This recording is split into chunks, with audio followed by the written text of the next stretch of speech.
வரமத்துல்லாஹி வபரகாத்துஹு. நாங்கள் இன்றைக்கு நம்மளுக்கு தெரியும் இந்த மாதம் எங்களோட நபிகள் நாயகம் பிறந்த மாதம் என்ன. அதனால ரெண்டு விடயங்களை நாங்கள் முக்கியமாக எப்படி நபிகள் நாயகம் எங்களோட உணவு முறையை சாப்பிட்றத எப்படி அமைச்சாங்கன்றதை கொஞ்சம் பார்ப்போம். அதில் ஒன்று 2 நேரம் சாப்பிட்டுக்காங்க. காலை சாப்பாடும் மகரி சாப்பாடு. நம்ம நோம்புக்கு சாப்பிடுவோம், காலையிலையும் மகரிப்புக்கும். அது 2 நேரம் சாப்பிட்டீங்க. பகல் சாப்பாடு எடுத்து இல்லை. நாம பகல் சாப்பாடு தான் நம்மட மெயின் சாப்பாடு, சரியானு. அதால கூட பிரச்சனை இல்லை. பகல் சாப்பாடு நாம கூட சாப்பிட்றதால கூட பிரச்சனை இருக்கு. உடலுக்கு ஆரோக்கியம் குறைவு. காலை சாப்பாடு ஏழியா சாப்பிட்றதும் மகரிக்கு சாப்பிட்றதும் தான் ஆரோக்கியமானது. அதை நான் இன்றைக்கு சொல்ல போறோம், சரியானு. இப்போ கூட பிறகு கேஸ்ட்ரிக் வர்றதுக்கு காரணம் என்ன? காலை சாப்பாடு பிந்துடுது. காலை சாப்பாடு விடியச்சாமே எளிமையோட பழைய ஆக்கள் சாப்பிட்டாங்க. வயலுக்கு போற ஆக்கள் என்ன காலத்தால 4-5 மணிக்கெல்லாம் காலை சாப்பாடு சாப்பிடுவாங்க. அதுதான் ஆரோக்கியமான சாப்பாடு. ஏன்னா நீண்ட நேரம் நம்ம இறைப்பை வெறுமனேறி, இரவையிலிருந்து காலை வரையும் இறைப்பை வெறுமனேறி. அப்ப காலையில ஏழியா சாப்பிடணும், அது ஒன்று. அதே மாதிரி பசியோட இருக்கிறது என்ன, நபிகள் நாயகம் பசியோட இருக்கிற விதம் கூட. இப்ப பகல் சாப்பாடு அதான் எடுக்கல. பசியோட இருக்கிறதால பல நன்மைகள் இருக்கு. இப்ப நாம பசியோட இருக்கிறல்ல, கொஞ்சம் பசிச்சாலும் என்ன செய்வோம்? என்னையும் சாப்பிட்ற சாமான் இருக்கான்னு தேடுவோம். போத்துல பார்ப்போம், ரஸ்க் இருக்கா, டீ ஒன்றை ஊற்றுவோம், என்ன கடலை அதுகளை சாப்பிடுவோம். என்னென்ன ஒரு சாமான் பசிச்சா திங்கிறதுக்கு வீட்டுல வாங்கி டீன்ல போட்டு வைக்கிறேன். அப்ப நாம பசியோட இருக்கிற ஐடியாவே இல்லை, சரியானே. பசியோட இருக்கிறதால வார நன்மைகளை சொல்றேன். அதான் நம்மளுக்கு சுண்ணத்தான நோன்பு எழுமிருக்கு. என்ன கிழமைக்கு ஒருக்கா சுண்ணத்தான நோன்பு குடிக்கிறேன்னா இந்த பசியோட இருக்கிறதால உடலுக்கு கடும் ஆரோக்கியம் இருக்கு, சரியா. அதாவது நாங்க பசிச்சிருக்கிற டைம்ல நம்ம உடம்புல மேலதிகமா சேமிக்கப்பட்ட உணவுகள் 2 வகையான அந்த சுரப்புகள் பசியோட இருக்கக்குள்ள வருமாம். ஒன்று அந்த கோர்டிசோல் சொல்லி போட்டு ஒரு சுரப்பி ஒன்று அதிகமாக கோர்டிசோலுங்கிற ஹோமோனை சுரக்கும். அதே மாதிரி இன்னொரு சாமான் ஒன்று குளுக்காகோன் சொல்லி போட்டு ஒரு ஹோமோன். இந்த 2ம் கூடுதல் சுரக்கப்படும் நாங்க பசியோட இருக்கிற டைம்ல. அது என்ன செய்யுதுன்னு சொல்லிச்சேன்னா, இப்ப நீங்க இனிப்புகள் சாப்பிட்றீங்க, என்ன மாப்பண்ணம் சாப்பிட்றீங்க, சாப்பிட்டு உங்களுக்கு தேவையான அளவை விட மேலதிகமான சாமான் எல்லாம் ஈரல்ல சேமிக்கப்படும். ஈரல் தான் இந்த மேலதிகமான உணவுகளை சேமிக்கிற இடம். குளுக்கோஸை என்ன மாப்பண்ணங்கள் சாப்பிட்டா குளுக்கோஸ் கிளைக்கோஜனா ஈரல்ல சேமிக்கப்படும், சரிதானே. அதே மாதிரி ஈரல்ல இப்ப எல்லாருக்குமே என்ன கொழுப்பு. நீங்க யாருக்கு ஸ்கேன் பண்ணி பார்த்தாலும் வயிற்றுல ஈரல்ல கொழுப்பு இருக்குன்னு சொல்றாங்க. இப்ப ஈரல் பழுதாகிறதெல்லாம் இப்ப கூடிக்கொண்டு வருது. ஏன்னா கொழுப்பு ஈரல்ல படியுது. இப்ப இந்த கொழுப்பு இந்த குளுக்கோஸ் இந்த 2ம் பசியோடு இருந்தீங்கன்னு சொல்லிச்சுன்னா 2 உடை. இந்த கோர்டிசோலுங்கிற ஹோமோன் குளுக்காகோனுங்கிற ஹோமோன் செய்யுண்டா ஈரல் இருக்கிற கிளைகோஜனை உடைச்சி குளுக்கோஸா உங்களுக்கு சக்தியை தரும். அப்ப நீங்க காலை சாப்பாடு பிறகு பகல் சாப்பாடு சாப்பிடாம இருந்தா என்ன, சும்மா பழங்களையும் மரக்கறிய சூப்பொண்ட குடிக்கிறது, தண்ணி இதுகளை பாவிச்சிட்டு இருந்தீங்கன்னு சொல்லிச்சுன்னா, சாப்பாடு எடுக்காம இருந்தீங்கடா, சரியான பெரிய சாப்பாடு சோறு இடியாப்பம் புட்டு இப்படின்னு சொல்லி பகலைக்கு ஒன்றும் சாப்பிடாம இருந்தா உங்களோட ஈரல் இருக்கிற சேமிச்ச சாப்பாடுகள் என்ன செய்யும்? பாவிக்கப்படும். ஈரல் இருக்கிற கொழுப்புடையும். அப்ப ஈரல் இருக்கிற குளுக்கோஸ் எல்லாம் கிளைகோஜன் எல்லாம் உடைஞ்சி நம்மளுக்கு சக்தியை தரும். பிளக்கடு வராது, அது பொய்க்காது. நம்ம நோம்பு 30 நாளும் பகல் சாப்பாடு தண்ணியும் குடிக்காம இருக்கும். யாருக்குமே நீ நடந்தியா? ஒண்ணு நடக்கலையே. அப்ப சாப்பிடாம பகல் சாப்பாடு சாப்பிடாம ஒன்றுமே நடக்காது. அது மனசுதான். நான் பகல் சாப்பாடு திங்கல்ல, அதான் எனக்கு நடுங்குது நினைக்கிறேன். அப்ப நோம்புக்குள்ள நடுங்கலையே 30 நாள்ல தண்ணியும் குடிக்கலையே. அப்ப நான் என்ன சொல்றது? தண்ணி குடிக்காம இல்லையே. என்ன ஃப்ரூட்ஸ்களை சாப்பிடலாம், சின்ன சின்ன கடலை அதுகளை சாப்பிடலாம். இந்த சோறு அது பகல் சாப்பாடுன்னு சொல்லி நம்ம சமைச்சு விளையாடுற சாப்பாடு தானே, என்ன அதான் மெயின் சாப்பாடு, பெரிய சமையல். அப்ப அது இல்லாம போனா இந்த ஆரோக்கியம் ஒன்று கிடைக்கும். அப்ப உங்களுக்கு உடம்புல இருக்கிற மேலதிகமான படிவுகள், கொழுப்பு படிவு, கொலஸ்ட்ரால் படிவு, மேலதிகமான இருக்கிற கிளைகோஜன் இதெல்லாம் உடைஞ்சி உங்களோட உடலை ஆரோக்கியமா வச்சுக்கொள்ளும், சரியானே. மற்ற இன்னொரு நன்மை இருக்கு. பசிச்சிருக்கிற ஆக்களுக்கு உடம்புல நோய் எதிர்ப்பு சக்தி கூட இருக்கும். நோய்கள் வார விதம் குறை இருக்கும் பசிச்சு இருந்தா. என்னன்னு சொல்லிச்சுன்னா, உங்களுக்கு தெரியும், இப்ப தடுமல், காய்ச்சல், தும்மல், இருமல், கால் நோவு, கை நோவு, அதுக்கெல்லாம் ஒரு குளிசன் கொடுப்பாங்க ஹாஸ்பிட்டல்ல. பிரெட்னிசோன் சொல்லி போட்டு ஒரு வெள்ளை குளிசை, சரியானே. பிரெட்னிசோன் வெள்ளை குளிசை. ஆக்கள் அந்த குளிசையை கண்டுபிடிச்சிட்டு கேட்பாங்க, இந்த வெள்ளை குளிசை சார் கொஞ்சம் தாங்க, அது போட்டா நல்லா நோவெல்லாம் குறையுது. அந்த குட்டி வெள்ளை குளிசை தடுமலுக்கு இருமலுக்கு எல்லாம் அதை போட்டா நல்லா கேட்குது. இப்ப இந்த குளிசை அதிகமாக பாவிக்கப்படுறது. இப்ப 3 நாளைக்கு காய்ச்சலுக்கு மருந்து எடுக்க போனா அந்த வெள்ளை குளிசை காலையில் 2 இரவைக்கு 2 தருவாங்க டாக்டர்மார். அது என்ன செய்யுதுண்டா, அது ஒரு உடம்புல நடக்கிற தாக்கங்கள் சரியானே, சிதைவுகள், டேமேஜ்கள், அந்த தாக்கத்தை கட்டுப்படுத்துற குளிசை அது சரியானே. இப்போ மூட்டு தேய்வு வரக்குள்ள, உரசல் வரக்குள்ள அவருக்கு நடக்கிற இன்ஃபிளமேஷன் சொல்றது தாக்கம் சரியானே. உரசல்லால நோவு வருது, அந்த நோவை இல்லாமக்கும் அந்த தாக்கத்தை குறைக்குது. இப்ப காய்ச்சல் கடும் முக்கியமா வரக்குள்ள அதுல 2 போட்டா காய்ச்சல் அளவார தாக்கத்தை குறைக்குது சரியானே. அப்படி உடம்புல ஏற்படக்கூடிய நோவுகள், வலிகள் என்ன, அதே மாதிரி எங்கட கிருமி தாக்கங்கள் அதோட ஃபைட் பண்ற டைம்ல இதெல்லாம் அந்த தாக்கத்தை குறைச்சி உடம்ப தாங்கக்கூடிய சக்தி தருது. இந்த பதார்த்தம், இந்த குளிசை பசியோட இருக்கிறார்களுக்கு இயற்கையாவே சுரக்கும். உடம்புல பசியோட இருந்தீங்கன்னா இந்த கோர்டிசோலுங்கிறது உடம்புல தானாக சுரக்குது. மருந்து கோர்டிசோலுங்கிற மருந்து குளிசை நம்ம வாங்கி பாவிக்கும். கருப்பு குளிசை போடுறோம், இந்த வெள்ளை குளிசை. அப்ப அது இயற்கையாவே ஒரு பாக்கியம் பசியோட இருந்தா. பசியோட இல்லாட்டி சுரக்காது. அது பசியோட இருக்கிறார்களுக்கு அது சுரக்கும். அதனால நோவுகள் குறையும். பாருங்க அல்லாஹ் தாலா எப்படி படைச்சு. அப்ப நம்மளுக்கு நோன்பு காலத்துல அதிகமா தொழுகிறோம். நாங்க காலம் அடிக்கும், குந்திரம், என்ன தராவியா தொழுகிறோம், கூட வணக்க வழிபாடுகள் கூட நடக்குது. ஆனா யாருக்கும் கால் வருத்தம், முழங்கால் வருத்தம் இருக்கா? காணல. என்ன அப்படி பெருசா யாரும் தொலை இல்லாம போனே இல்லையே, தொழுறாங்க எல்லாரும். அப்ப என்னண்டா, அந்த பசியோட இருக்கக்குள்ள அந்த பதார்த்தம் உடம்புல கூட சுரந்து நம்மட உடம்புல இருக்கிற வேதனைகள், வலிகள் சரியானே, நோய்கள் நிவாரணமா வலிக்குது. அப்ப பசிச்சு இருக்கிறது முக்கியம். அதால காலை சாப்பாடும் மகரி சாப்பாடும் இடையில இல்லை. மகரிக்கு சாப்பிட்றதால அடுத்த நன்மை. லேட்டாய் சாப்பிட நடக்கும். லேட்டாய் சாப்பிட்டு தூங்குறாங்களுக்கு நாம கண் தூங்குது. இங்க உணவு கால்வாய் தொழிலாம் நான் முந்தைய ஒரு ப்ரோக்ராம்லையும் செய்தது. அதாவது நீங்க 10 மணிக்கு படுத்தாலும் பிந்தி சாப்பிட்டு போட்டு படுத்தீங்கன்னா உங்களோட உணவு கால்வாய் தொகுதி தூங்காது. என்ன சாப்பிட்டான உணவு அவளையும் அரைக்கணும், சமிபாடு அடைச்சணும், உறிஞ்சு படணும். ஒரு 3-4 மணி நேரத்துக்கு இங்க வேலை நடக்கும். உள்ளுக்குள்ள உறுப்பு எல்லாம் வேலை செஞ்சிட்டு நீங்க தூங்குறீங்க கண்ண முடியுது. அப்ப காலையில் ஒளிமினா ரெஸ்ட் அரிக்குமா? இன்னும் தூங்கணும் போல ஆயிக்கும், டயர்ட். என்ன நீங்க தூங்கினதான் 10 மணி நேரம் தூங்கிருப்பீங்க. ஆனா உங்களோட உடல் உறுப்புகள் தூங்கல. உறுப்பெல்லாம் இரவு வேலை செஞ்சிட்டு இருந்தது. என்னன்னா நீங்க லேட்டா சாப்பிட்டது. 10 மணி 10:30 சாப்பிட்டா எப்படி? நீங்க 1 மணி தூங்கினாலும் 2 மணிக்கு பிறகுதான் உங்களோட சமிபாட்டு தொகுதி தூங்கும். இரைப்பை, குடல், சுரப்பிகள், சமிபாட்டு தேவையான சுரப்பி எல்லாம் தூங்கும் 2 மணிக்கு பிறகுதான். அப்ப காலையில் உடம்புறதுக்கு டயர்டா இருக்கும் சரியா. ஆகவே 7 மணி மகரிக்கையை சாப்பிட்டீங்கன்னு சொல்லிச்சுன்னா நீங்க தூங்க போகக்குள்ள உங்களோட உடல் உறுப்பு எல்லாம் தூங்கிடும், சமிபாடு எல்லாம் முடிஞ்சிடும். 6-7 மணி தின்னு போட்டு 10 மணிக்கும் சாப்பிடுறது இல்லை பசிக்குதுன்னு. அப்ப பாருங்க எல்லாம் நான் இதை ஞாபகப்படுத்துறேன். நபிகள் நான் பிறந்த மாதம்ன்ற வகையில நான் ஞாபகப்படுத்துறேன். எல்லாம் சரியான முறையில செஞ்சிருக்காங்க சரிதானே.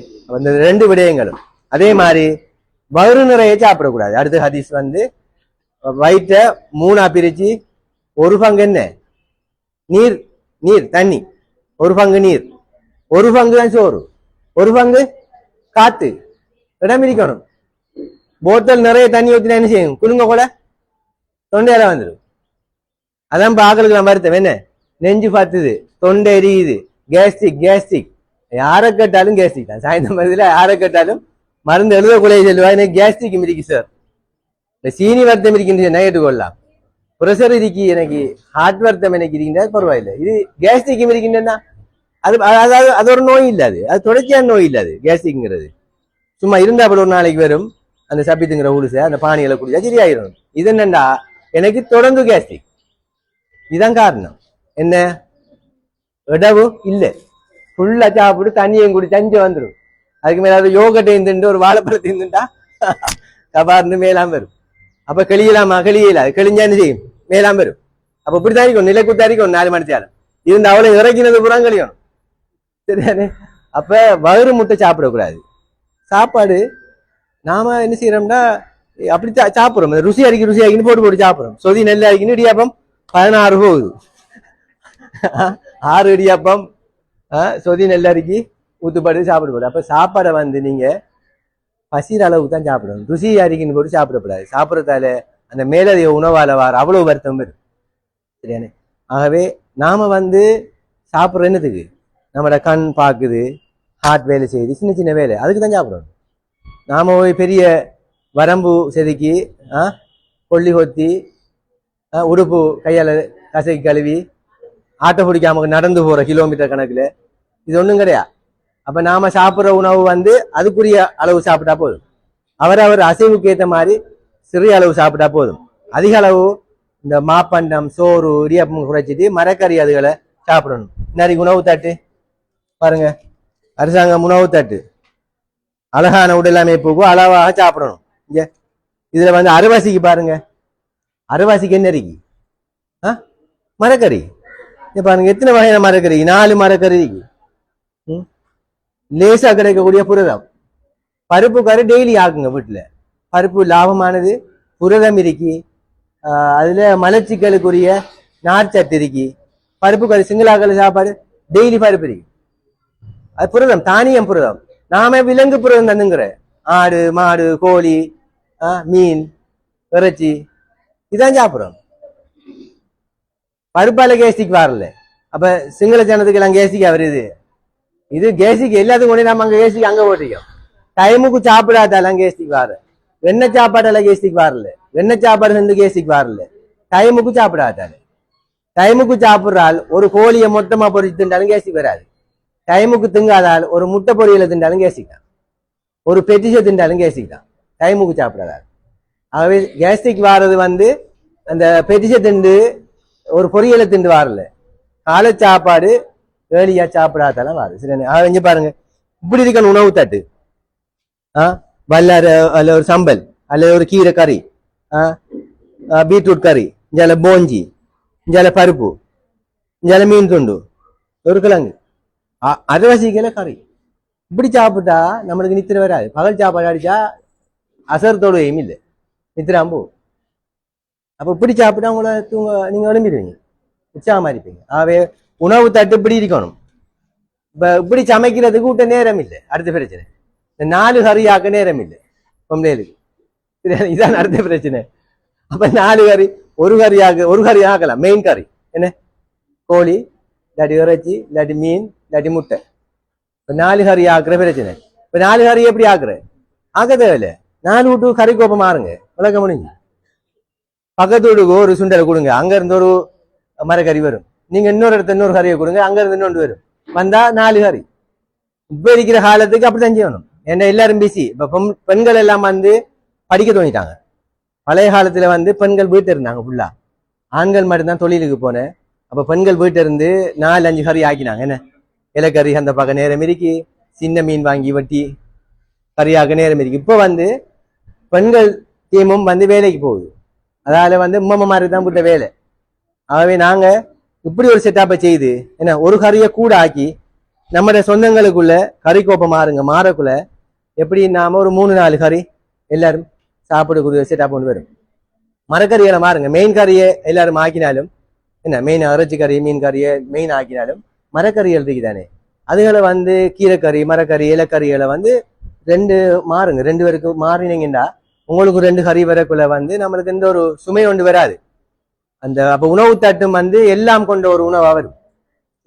ஆகவே நான் சொன்ன மாதிரி வயிறு நிறைய முட்டை சாப்பிடாங்க, பெஸ்ட்டுக்கு கறிகளை சாப்பிடுங்க, பழங்களை சாப்பிடுங்க, தண்ணியை குடிங்க, அதுக்கு பிறகு சோறை சாப்பிடுங்க.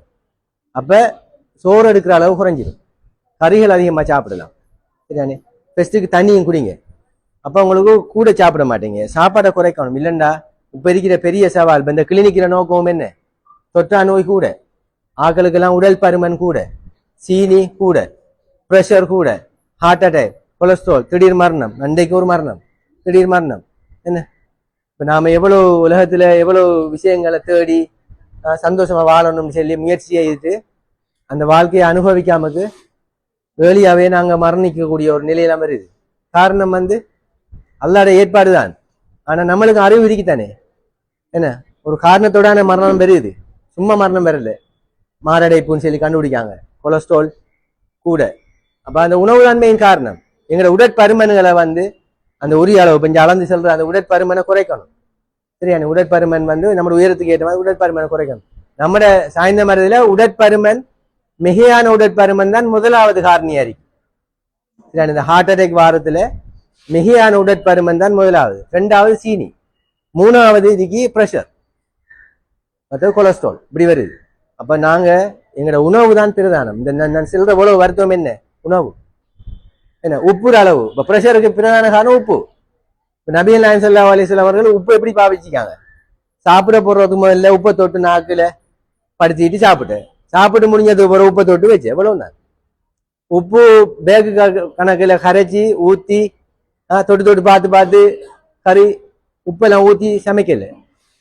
உப்பை நாக்குல வச்ச உடனே சமிபாட்டு நொதியங்கள் எல்லாம் கூட சுரக்குமா, உணவு சமிபாட லேசாக்கும். உணவு சமிபாடு நீங்க சாப்பிட்டு முடிய உணவு லேசா செமிக்கும். சாப்பிட்டதுக்கு பிறகு உப்பை தொட்டு வச்சா உணவு சமிபாடு இன்னும் இலகுவா நடக்கும். ஆகவே சமிபாட்டையும் ஒழுங்குபடுத்துது, உப்புற அளவும் குறைய. சரியானே? இப்படி எங்களோட உணவு வழக்கங்களை இந்த மாதத்திலிருந்து நாங்க கொஞ்சம் மாற்றி அமைச்சு என்ன வயிறு முட்டை சாப்பிடாமக்கு 3 பங்கு சாப்பிடுங்க. காலை சாப்பாடையும் மகரிக்கும் சாப்பிடுங்க. பகல் சாப்பாடு விடுங்க. பகல் சாப்பாடு விட்டீங்கன்னா நீங்க உற்சாகம் அரிப்பீங்க. பகல் தூக்கம் பாடுறது குறையும். சரியா? பகல் தூக்கம் கூடாது. பகல் தூக்கம் தான் கூட நோய்களுக்கு காரணம். ஆகவே பகல் தூக்கத்தை குறைங்க.